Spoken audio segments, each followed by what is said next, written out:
As a lady, you get how you go get sense reach, you no go see man. You get how you go wise reach, you no go see husband. Stop trying to. As you already know my name, the boy feel Eze-Ana, the chitu. I'm going to make a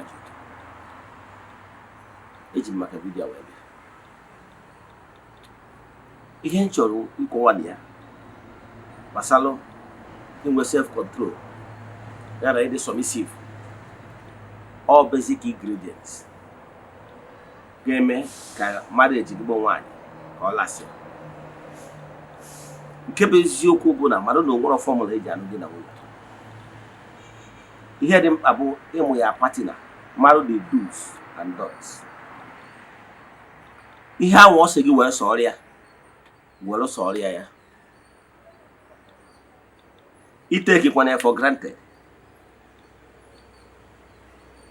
Nwoke ọbụla ị na-enye nsọpụrụ zuru oke, total submission, can never abandon you.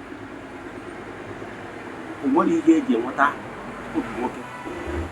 I put on my hand for the neighbor to get here out. I can tell you before walk out and across you.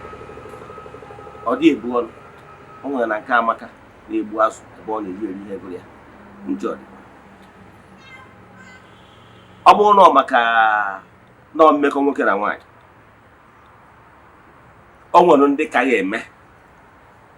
Ndị nọ na karịa eme n'ụdị ọbụla, ụdị style ọbụla, mosquito style, hippopotamus style, n'ụdị ọbụla, ịghọtara ya?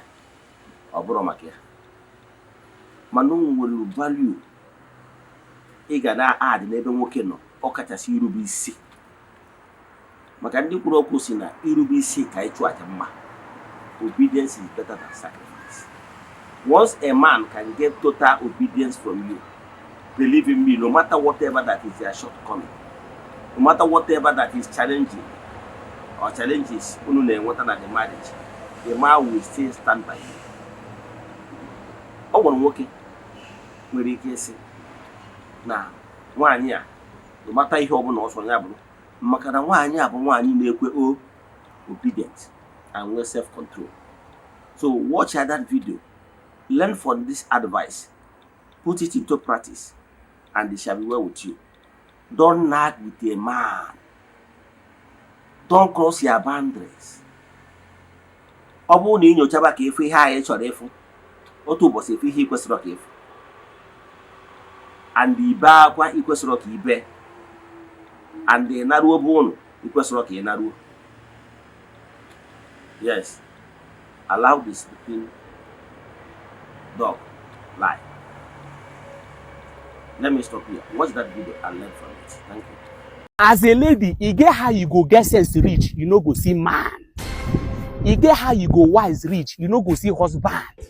Stop trying to win every argument. Every time you will be trying to prove that you are right and you are never wrong. I wonder. Any small thing will happen, you go rush, go carry evidence, come, carry proof, come, just to show that you know everything you are saying. I'm telling you. Man go talk 1, you go talk 30. Listen to me.